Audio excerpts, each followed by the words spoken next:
Siempre Venezuela. 2 horas de información, noticia, cultura, música y la presencia de la migración venezolana en el mundo. Bueno, y ese tema famoso en la década de los 80, Tú, ahora interpretado por la Orquesta Discotec, que nos lo ha presentado durante la tarde de hoy para iniciar así esta edición de Venezuela Siempre, Siempre Venezuela. Como siempre, llevándoles a ustedes información, comentarios, noticias, música, entrevistas, todo lo que tiene que ver con Venezuela y su migración a lo largo y ancho del mundo. Esto lo hacemos con mucho cariño, mucho respeto para todos ustedes a través de esta señal y la cadena de emisoras que nos acompaña día a día para llevarles a ustedes la mejor información.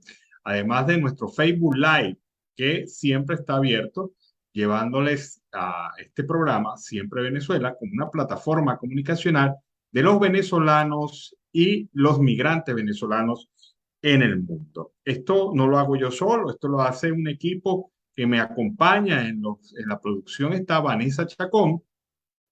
En los controles, Alex Meneses también se encuentra en la parte técnica y apoyo de redes sociales, Camilo García, y este es su servidor, Alan Peralta, llevándoles toda la información de Venezuela en el mundo. Bueno, hay otra declaración interesante del embajador de Colombia en Venezuela, Armando Benedetti, quien ha hoy señalado una posición frente a la afirmación de la ministra colombiana de Minas y Energía, Irene Vélez, de comprar gas a Venezuela cuando se acaben las existencias en ese país. Se equivoca, ministra, dijo Benedetti. Hay que hacerlo desde ya, hay que prever para guardar. 7 años no es nada. La compra de gas de Colombia a Venezuela es necesaria porque nuestro país se quedará sin gas en los próximos 7 años, afirma. Ellos ya tienen el gasoducto que sale desde el propio Golfo de Maracaibo. Ellos ya tienen la explotación de un gasoducto. Solamente habría que buscar 30 o 40 kilómetros para que se pueda empezar a comercializar desde Colombia.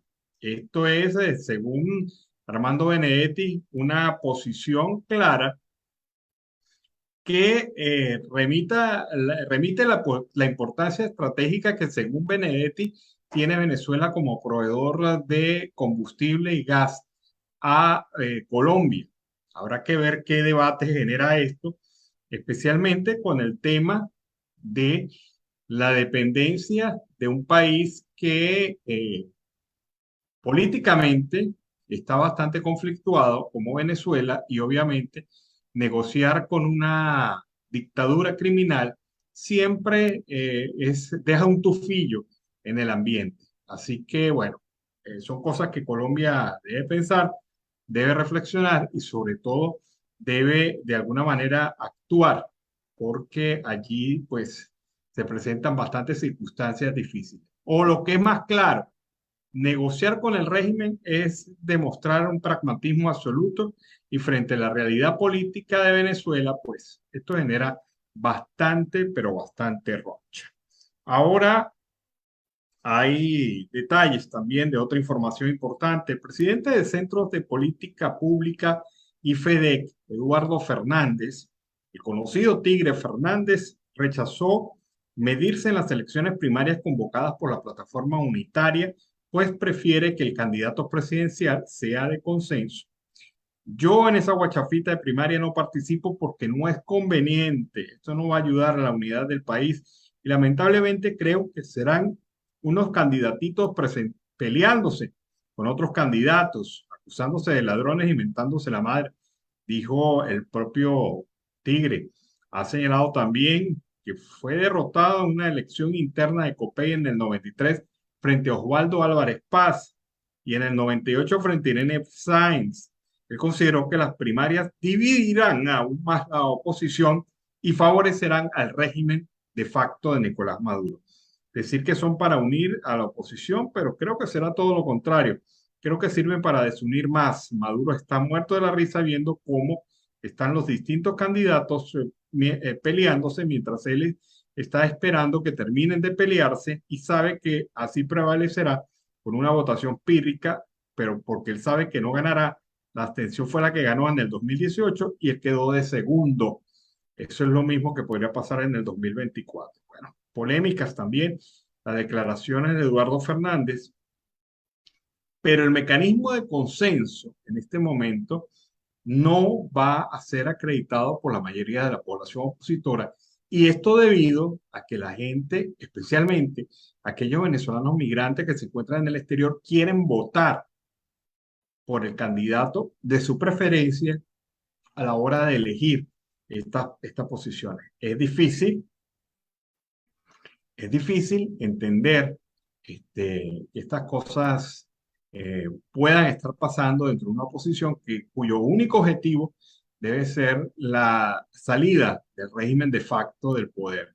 Pero bueno, son cosas que se presentan y obviamente Eduardo Fernández, uno de los voceros de la oposición, las conoce claramente y bueno, la realidad es que en este país pues es necesaria la unidad y hasta ahora, desde mi punto de vista, la unidad solamente la garantiza las elecciones primarias.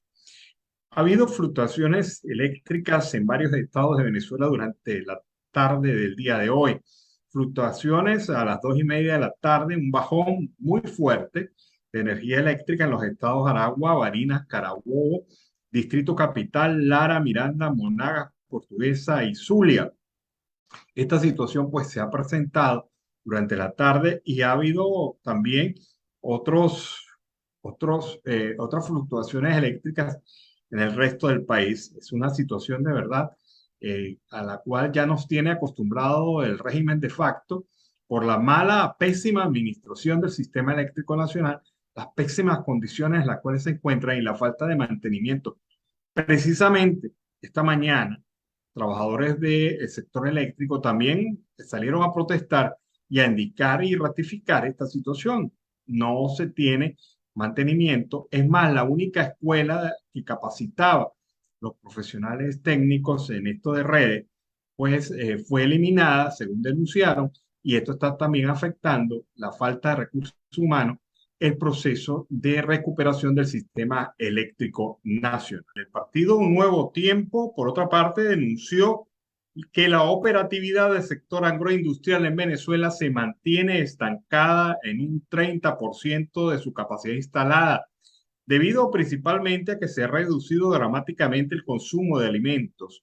El coordinador nacional de productores y emprendedores de la formación, Fernando Camino, señaló que el sector también se ve afectado por otros factores, entre ellos la falta de financiamiento, la escasez de combustible, la crisis de los servicios, los elevados costos de los trámites administrativos y los excesivos impuestos.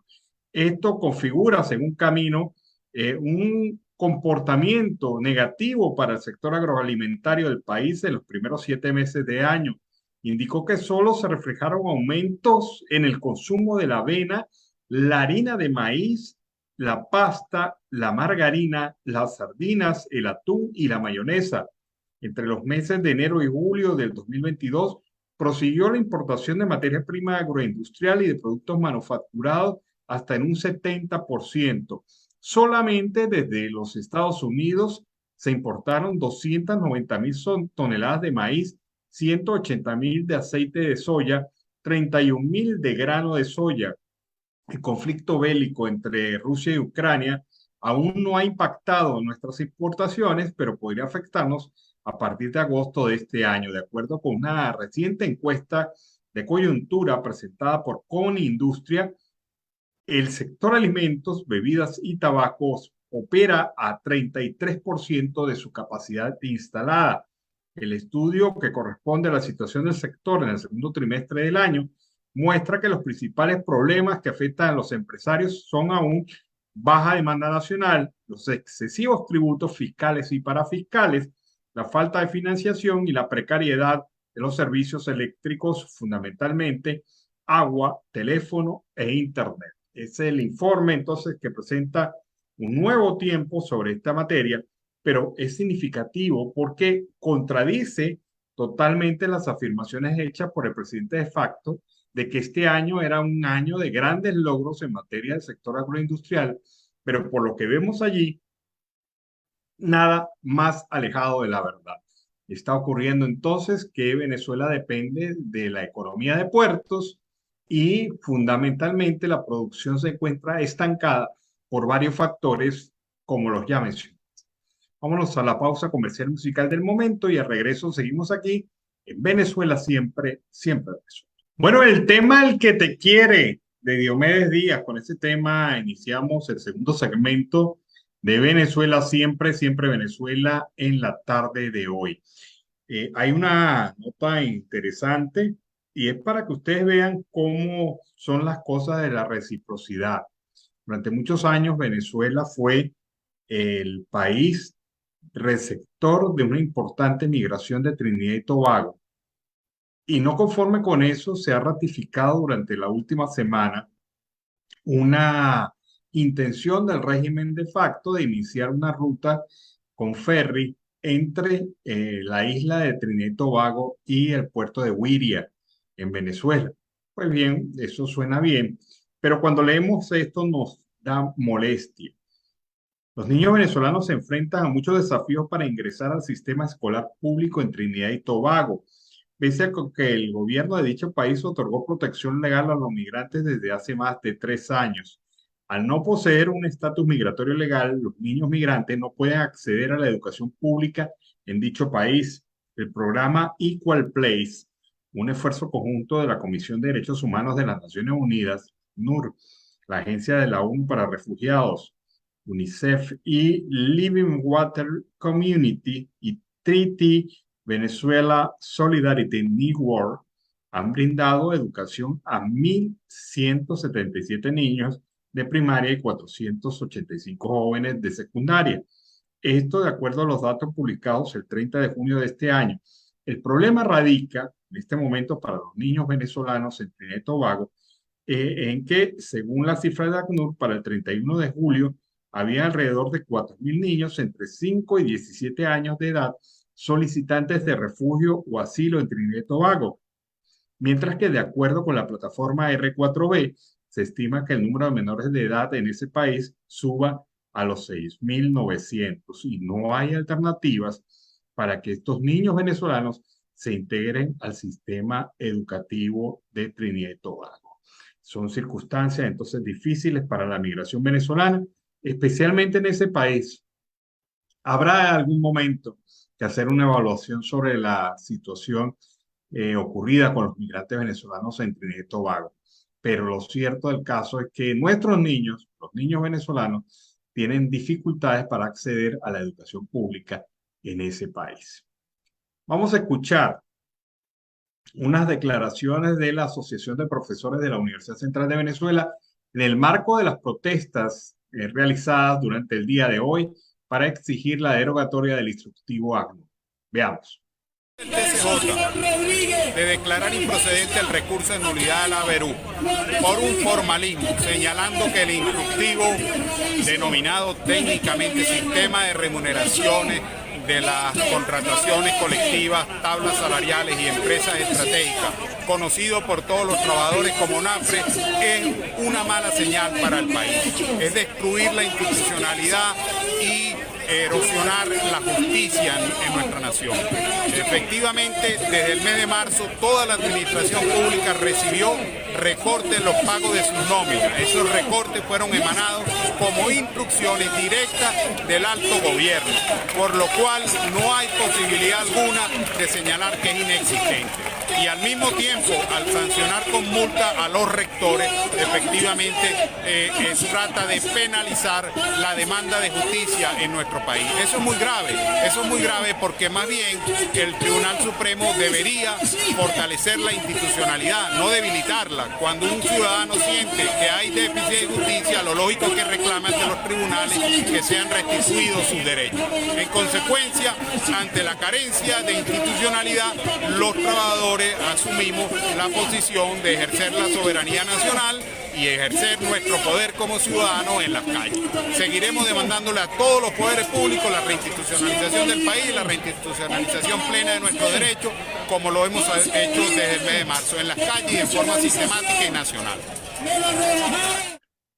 Bueno, y así la gente va a seguir protestando, los gremios, las organizaciones sindicales, van a seguir en la calle exigiendo los derechos de los trabajadores jubilados y pensionados en Venezuela.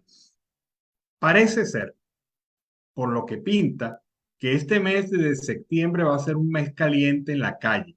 Y va a ser caliente precisamente por esa negativa de opciones que está haciendo el Estado venezolano, por un lado, con un gobierno indolente que no le presta atención a las demandas de los trabajadores, y por el otro lado, un Tribunal Supremo de Justicia que tapa, elimina cualquier posibilidad de revisión de medidas que pueda haber implementado el Ejecutivo solamente por el hecho de cumplir las órdenes desde el Palacio de Miraflores. Un poder judicial subyugado, entregado totalmente a lo que determina el Ejecutivo, el régimen de facto, y los trabajadores para la calle, los trabajadores a protestar, los trabajadores a seguir exigiendo los derechos que tienen por garantía constitucional, por ley del trabajo, por contrataciones colectivas y sobre todo por un derecho humano esencial. Es fundamental para ellos, para los trabajadores, para los pensionados, para los jubilados, para aquellos que estén en cualquier sector de la vida pública nacional y que dependen de la mísera paga que el Estado ahora les quiere mezquinear nuevamente a través de esta implementación del instructivo ONAPRE. Bueno, la química de Diego Daza, que nos permite iniciar el último segmento de Venezuela siempre, siempre Venezuela en la tarde de hoy. Hay una noticia que acaba de publicar la agencia Bloomberg sobre el tema de los diálogos, del fallido diálogo entre la oposición y el gobierno en México, diálogo que no se ha reactivado desde prácticamente un año.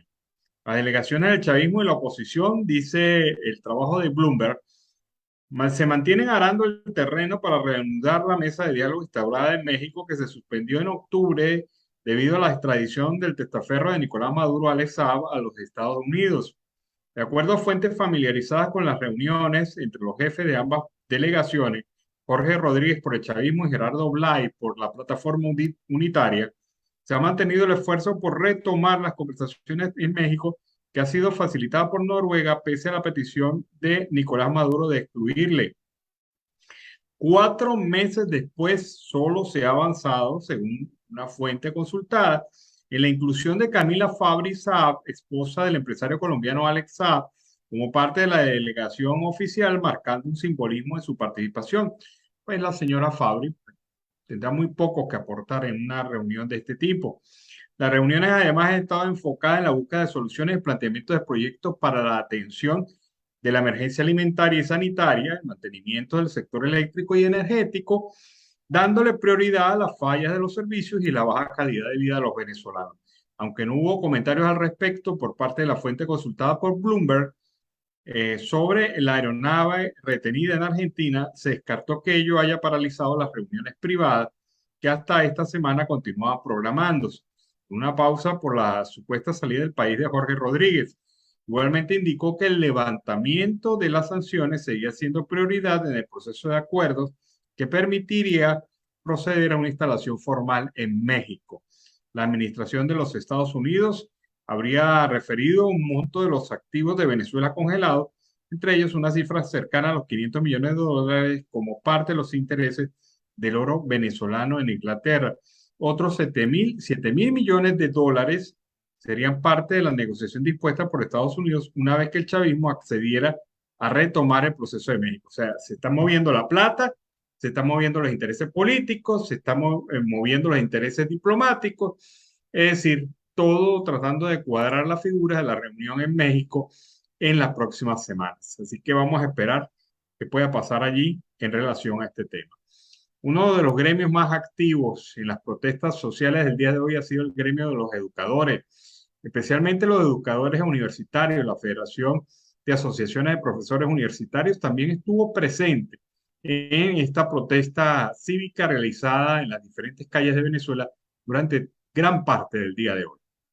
Además de esta protesta que se está dando hoy en Caracas, en nuestras 18 asociaciones de profesores a nivel nacional, junto con las intergremiales que están en todas esas universidades, han salido a protestar. Algunas en sus instituciones, otras en la calle, en Coro, en Cumaná, se están dando concentraciones importantes. hay una unidad nacional. Lo de hoy es una protesta nacional. Y en relación con la inexistencia del instructivo NAPRE, que cada ministerio le informe a los gremios y a sus trabajadores cómo se llama el acto administrativo a través del cual nos están robando el salario y nos han robado la mitad del bono vacacional. Aquí no solamente se trata de la derogación de ese instrumento, aquí se trata de una deuda de salario, desde el 15 de marzo hasta la fecha, incluyendo el bono vacacional, y que se sigue acumulando y que nosotros tenemos que demandar y que le tiene que ser cancelada, y es una deuda de valor, porque así lo establece la Constitución.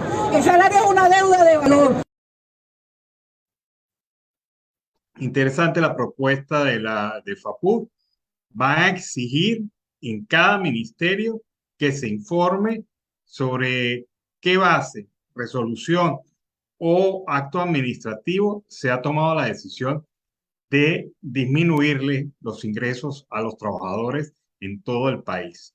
Y si esto se hace ministerio por ministerio, saldrá o tendrá que salir alguna información, o aplicará el silencio administrativo positivo en la demanda.